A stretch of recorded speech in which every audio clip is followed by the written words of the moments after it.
Macbeth is a thrilling tale of ambition, betrayal, and the consequences of unchecked power. Set in medieval Scotland, this story follows the rise and fall of a brave warrior named Macbeth, the prophecy.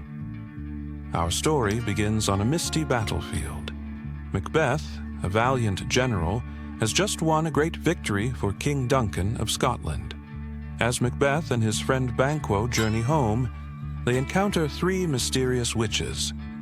These eerie sisters make a startling prediction. Macbeth will become the Thane of Cawdor and eventually the King of Scotland. They also foretell that Banquo's children will be future kings. Macbeth is skeptical at first, but he soon learns that King Duncan has indeed named him Thane of Cawdor as a reward for his bravery in battle. This unexpected turn of events makes Macbeth wonder if the rest of the prophecy might come true as well. The plot.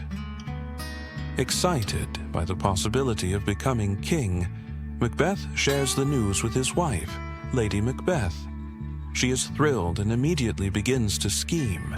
When King Duncan announces he'll be staying at their castle, Lady Macbeth sees an opportunity. She convinces her hesitant husband that they should kill the king and seize the throne.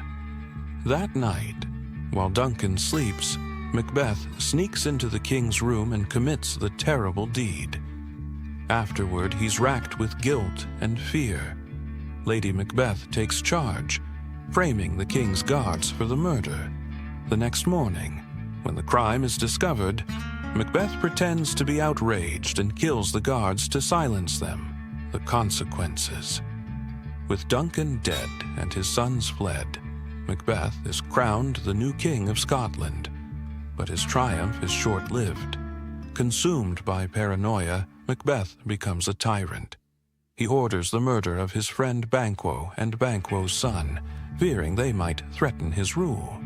Banquo's ghost later haunts Macbeth at a royal banquet, driving him to despair.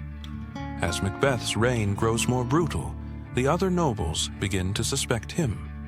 Macduff, a loyal thane, travels to England to seek help from Duncan's son, Malcolm. In retaliation, Macbeth has Macduff's family killed, a cruel act that earns him even more enemies.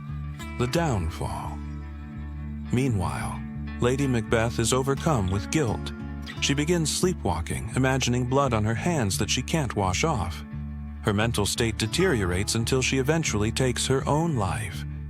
As an army led by Malcolm and Macduff marches on Macbeth's castle, the tyrant king clings to the witches' prophecies. They told him he can't be harmed by anyone born of woman, and that he won't be defeated until Birnam Wood comes to his castle at Dunsinane. But the prophecies prove misleading. Malcolm's army uses branches from Birnam Wood as camouflage, making it appear as if the forest is moving. And Macduff reveals that he was untimely ripped from his mother's womb, meaning he wasn't technically born in the usual way. The final battle. Realizing he's been tricked, Macbeth still chooses to fight rather than surrender. In a fierce duel, Macduff finally defeats Macbeth, fulfilling his vow of revenge. With the tyrant's death, Malcolm is crowned the rightful King of Scotland, restoring peace to the troubled land. Macbeth's tragic story serves as a cautionary tale about the dangers of unchecked ambition and the heavy toll of guilt. It shows how even a brave and honorable person can be corrupted by the lure of power, leading to their ultimate downfall. The play explores timeless themes of fate, free will, and the struggle between good and evil, making it a classic that continues to captivate audiences centuries after it was written.